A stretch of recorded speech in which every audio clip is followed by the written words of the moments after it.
Hello, boys and girls, moms and dads, grandparents, and everyone else. Thank you for joining me and my pal Bugsy for this episode of Kids Time from First Congregational Church in Durand, Michigan. Today, I'm going to read the book You Are Special. It was written by Max Lucado, and all the pictures were drawn by Sergio Martinez. It was published in 1997 by Crossway Books. And I want to send out a special hello to my friends Lacey and Charlie, and especially to Toby and Gemma and Gideon. Let's get started.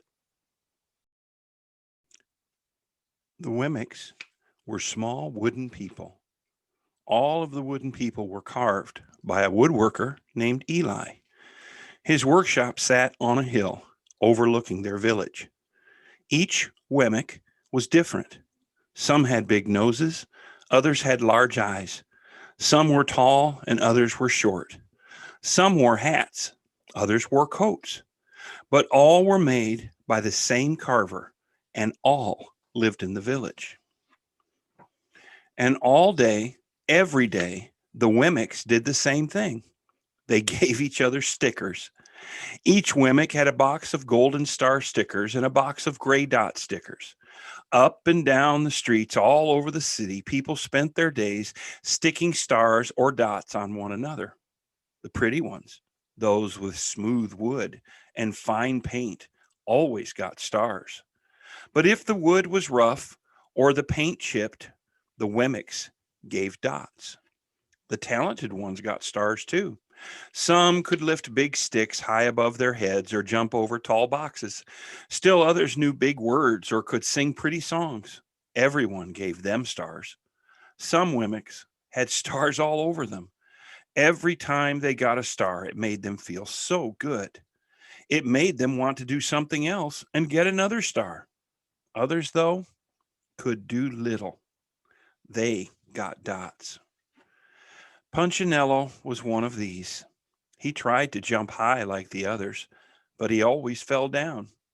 And when he fell, the others would gather around him and give him a dot. Sometimes when he fell, his wood got scratched, so the people would give him more dots. Then, when he would try to explain why he fell, he would say something silly, and the Wemmicks would give him more dots. After a while, he had so many dots that he did not want to go outside. He was afraid he would do something dumb, like forget his hat or step in the water, and then people would give him another dot. In fact, he had so many gray dots that some people would come up and give him a dot for no reason. He deserves lots of dots, the people would agree with one another. He is not a good person. After a while, Punchinello believed them. I'm not a good Wemmick, he would say. A few times, he went outside. He hung around with other Wemmicks. They had lots of dots, too. He felt better around them. One day, he met a Wemmick who was unlike any he had ever met. She had no dots or stars. She was just wooden. Her name was Lucia. It wasn't that people did not try to give her stickers. It's just that the stickers did not stick. Some of the Wemmicks admired Lucia for having no dots, so they would run up and give her a star, but it would fall off. Others would look down on her for having no stars, so they would give her a dot, but it would not stay on either. That's the way I want to be, thought Punchinello. I don't want anyone's marks. So he asked the stickerless Wemmick how she did it. Oh, it's easy, Lucia replied. Every day I go see Eli.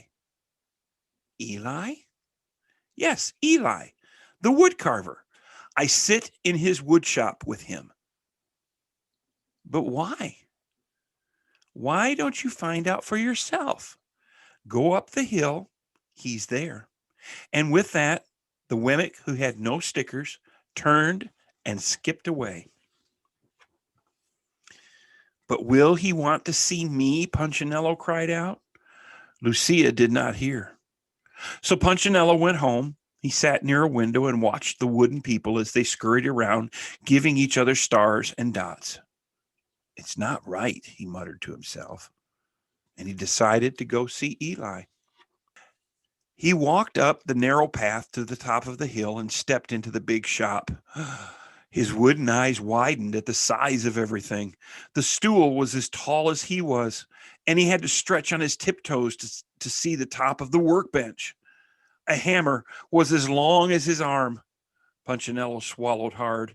I'm not staying here, and he turned to leave. Then he heard his name. Punchinello?